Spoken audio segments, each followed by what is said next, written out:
Thomas Soto. Place à la morale de l'info. Raphaël Antoven. Bonjour Raphaël. Bonjour Thomas. Whirlpool, c'est une anecdote. Le cas de 300 personnes n'est pas du ressort du président. C'est Jacques Attali, ex-mentor et soutien d'Emmanuel Macron, qui a dit ça sur LCI avant d'ajouter que cette anecdote s'inscrivait dans un contexte plus large de création d'emplois. Et ça, c'est une phrase qui, depuis hier, ne cesse de faire parler. Eh bien oui, mais à bon droit, si les mots ont une odeur, cette phrase sent le mépris. Faut-il être frappé d'indifférence pour prononcer une chose pareille et dire négligemment 300 quand il n'y a que, si j'ose dire, 286 salariés en péril? Que dire du dédain?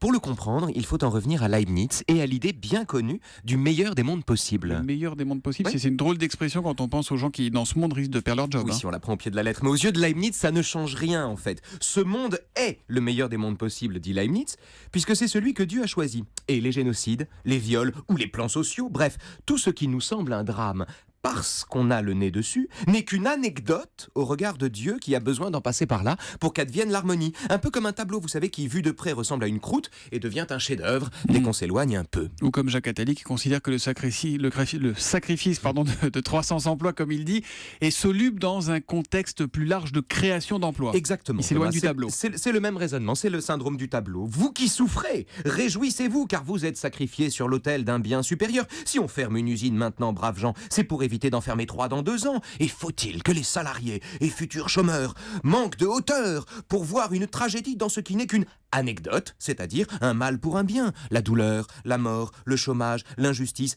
tout est soluble dans le bien comme le sucre est soluble dans l'eau. Et qu'est-ce qu'on peut répondre à celui qui dit ça? Comment donner tort à celui dont l'indifférence prend la forme d'un discours rationnel en fait? Oui, et qui tient froidement des tragédies pour des étapes ou des anecdotes. Techniquement, on ne peut pas lui donner tort.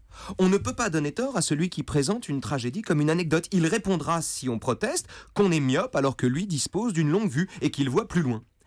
Mais on peut lui montrer que, sous prétexte de voir plus loin, il ne fait que regarder d'en haut. Et ça, c'est la stratégie de Voltaire dans Candide, une machine de guerre contre Leibniz, justement.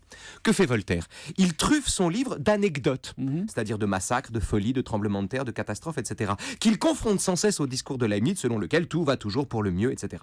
Du coup, faute d'invalider le discours dont l'indifférence est planquée sous le calcul, il le relocalise en permanence. Il le met constamment face au réel, et donc en situation d'irréalisme devant la réalité du monde et ses catastrophes.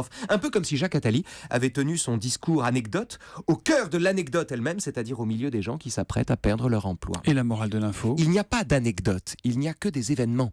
La morale de l'info, signée Raphaël Antoven, c'est implacable tous les matins juste avant 9h. À demain, demain. Raphaël.